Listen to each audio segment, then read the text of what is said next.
Shalom, selamat hari Sabat, saudaraku yang terkasih dalam Tuhan. Senang sekali pada saat ini kita boleh berjumpa dalam saat ini pada tanggal 20 Juni tahun 2023. Dan saya akan membahas sejenak pembahasan pada amanat kepada orang muda tulisan Ellen G. White, tiba di pasal 114. Dan di sini diberi judul orang muda mengemban beberapa tanggung jawab. Tetapi sebelum kita membahas ini, kita berdoa untuk mengundang kuasa Roh Kudus agar dapat hadir tengah-tengah kita. Tuhan, kami bersyukur terima kasih atas berkat-Mu sehingga saat ini kami akan belajar firman-Mu melalui amanat orang muda. Biarlah kiranya pelajaran ini dapat menuntun orang muda dimanapun mereka berada agar hidup sesuai kehendak-Mu. Tuhan Yesus, kami berdoa dan mengucap syukur. Amin.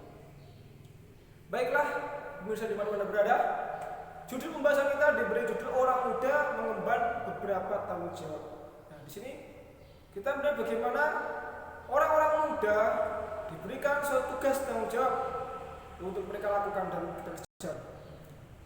Para pemuda ini mempunyai tugas-tugas yang diabaikan di rumah. Mereka bagaimana tidak mengemban tugas-tugas itu dan memikul kewajiban-kewajiban di dalam rumah.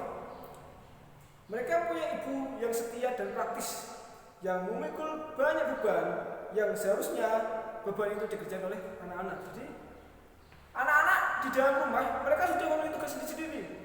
Ada yang disuruh menyapu, ada yang disuruh mengepel, ada yang disuruh menyikat sepatu ayahnya, atau mungkin disuruh membantu ibu untuk cuci piring dan cuci baju.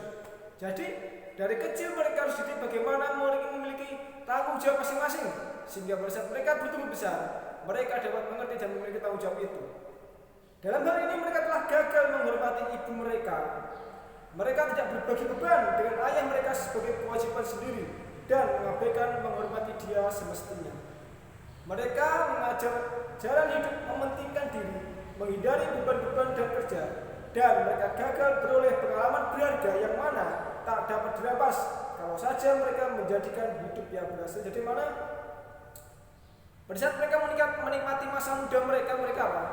Tidak berpikir bagaimana mereka berusaha untuk membantu beban orang tua, sehingga pekerjaan rumah itu dibebankan oleh semua kedua orang tua mereka, termasuk bapak ibu mereka, sehingga orang-orang muda ini diwajibkan, dituntut untuk selalu membantu orang tua di rumah, sehingga pada saat mereka bertumbuh besar, mereka memiliki tanggung jawab sebagai orang-orang dewasa. Sekiranya orang-orang muda ini mau menjadi berkat di mana saja, harus dimulai di rumah. Kalau mereka tunduk kepada kecenderungan hati, gantinya dituntun oleh keputusan yang arif dan hati-hati dan pertimbangan tajam, serta hati nurani jernih. Mereka tidak jadi berkat kepada masyarakat atau kepada keluarga ayah mereka, dan kemungkinan mereka di dunia ini maupun di dunia lebih baik akan terancam. Jadi di sini bagaimana mereka pada saat mereka bertumbuh, mereka apa? Saat mereka tidak diberikan tanggung jawab, mereka tidak menjadi berkat bagi orang lain. Karena apa? Mereka tidak membantu beban-beban orang lain. Bagaimana mereka boleh menjadi alat-alat Tuhan untuk menyampaikan keselamatan. Banyak para pemuda terkesan bahwa hidup mereka pada masa muda tidak dirancang untuk melayani, tetapi menikmati olahraga yang sia-sia, bercanda, bersenda gurau dengan teman-teman, atau berjenaka dan pemanjaan yang bodoh. Jadi pada saat mereka muda, menikmati masa muda mereka gunakan hanya sia-sia saja. Mereka hanya membuang-buang waktu di dalam masa muda mereka tanpa menggunakan waktu yang ada, memanfaatkan waktu yang ada. Ketika terlibat dalam kebodohan dan pemanjaan indera, beberapa orang tidak memikir apa-apa selain kepuasan hati dan kesebuahan itu. Keinginan mereka akan keplesiran, keinginan mereka akan cinta, mereka akan pergaulan dengan percakapan kosong dan tertawa, ditambah pemuasan lain, dan mereka sama sekali kurang suka kenyataan hidup seadanya, dan tugas-tugas rumah mereka tidak menarik. Jadi bagaimana pada saat orang tua mereka diberikan tugas kepada mereka untuk membantu beban-beban orang tua, mereka tidak tertarik, mereka tidak memiliki rasa simpati kepada orang tua mereka. Bagaimana harusnya mereka harus membantu segala beban bagian pekerjaan rumah, sehingga kelak mereka memiliki tanggung jawab sebagai anak-anak yang diberikan Tuhan.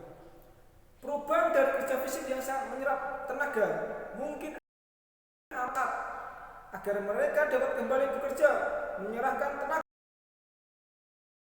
Istirahat sepenuhnya mungkin tidak perlu, atau walaupun disertai dengan hasil-hasil terbaik sejauh itu berhubungan dengan kekuatan fisik. Mereka tidak perlu membuang waktu yang berharga, walau lelah karena selesai pekerjaan. Mereka dapat mencari sesuatu untuk dilakukan yang tidak begitu menyedot tenaga, tetapi yang menjadi berkat kepada ibu dan saudara-saudara mereka. Jadi, walaupun mereka disuruh untuk membantu keluarga mereka, tenaga yang mereka perlukan tidak dikuras sepenuhnya. Hanya sebagian bagaimana mereka membantu ibu untuk mengambil jemuran yang kering, atau mencuci piring, atau mencuci baju, membantu ibu mereka bagaimana orang mertua mereka sudah capek sehingga menyuruh anak-anaknya membantu, sehingga bagaimana tenaga yang mereka perlukan ini tidak semuanya digunakan sehingga tidak menyedot tenaga. Untuk meringankan tanggungan oleh ibu memikul sendiri beban berat, mereka beroleh kesukaan yang terpancar dari prinsip dan memberikan kepada mereka kebahagiaan sejati. Dan waktu mereka tidak ada yang terbuang pada saat bagaimana mereka diberi tugas rumah oleh orang tua mereka, masa muda mereka tidak digunakan hanya sia-sia. Mereka gunakan untuk berbakti kepada orang tua, membantu kepada orang tua, sehingga pada saat dewasa mereka boleh mengerti akan artinya tanggung jawab sebagai orang-orang tua, sehingga mereka boleh melakukan itu hanya menjadi pengalaman.